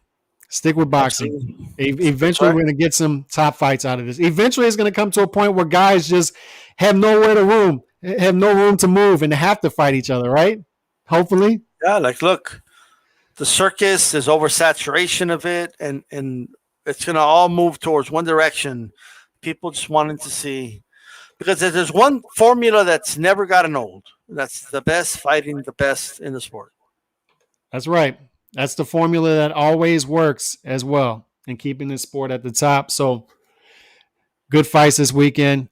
Appreciate you, D Style. And we'll be back with Power Punchers episode 2 next week. And look out for the official prediction videos for all 4 of these fights coming up tomorrow and Wednesday on this channel. And maybe I'll do a Chavez Jr. versus Anderson Silva prediction video. I didn't know that fight was coming. I had no idea that fight was happening. I have no idea that Anderson Silva and Chavez Jr. had beef. How in the world did that even happen? I don't think that beef. I just think it's a random fight. Right? But you know how it is. Like Anderson's like, let's do a fight. I want to fight with people. Like, he's always happy to fight somebody. So he's always wanted to box. And I'll tell you right now, Roy. I think I saw somewhere Roy Jones said if he beats Chavez Jr., he wants him next. Like he really like. That's the fight that Roy's always wanted, bro. Like it is. But after he takes care of Carl Froch, right? Hashtag. Speaking of occupy Roy Jones. Let's occupy Roy Jones. But at least it's a exhibition match. But I appreciate everybody. Yeah, go ahead. One last thought. What did you think of Clarissa Shields? Someone put in there like, what do you think of her performance? Did he go watch that fight? Yeah, her MMA fight. I did. Now I'm gonna have my brother on my channel because he's a huge MMA fan, and he's one of those MMA fans that he can't like. For me, you like what you like. I have no issue with MMA fans, UFC, all that stuff. Yeah, right, if there's a UFC fight party, I'll go to it. And I leave people alone. You like what you like. Don't bother. But my brother is one of those people who can't get out of the way. He always has to talk about how MMA is better than boxing. And so for me, it was interesting that I could tell him, hey, I haven't seen too many MMA fighters come over to boxing and have success, but I've seen some, especially with the females, have boxers have success over in MMA, especially with the females. And Clarissa Shields is one of those people. And the thing about Clarissa Shields is she doesn't have that much power in boxing, right? She only has 1 knockout in her career, I believe. And she got rid of this girl over in MMA. That's what she did. It's kind of crazy when they're not old and washed up. Because she's in her prime. It's an old, washed up James Toney now. This is in her prime, 24 years old.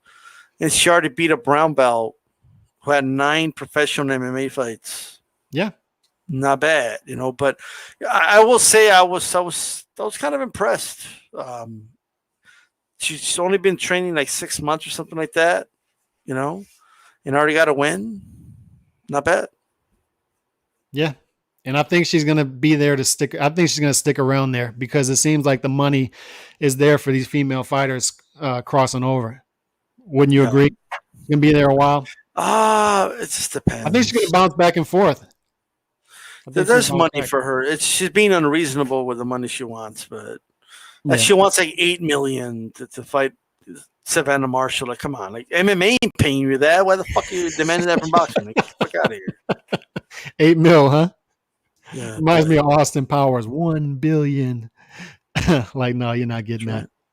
All right, man. Appreciate it. Appreciate everybody for tuning in. We'll be back with Power Punchers episode 2 next week. And check out all the great content on both channels. I will be very active on this channel this week because a lot of boxing coming up this weekend.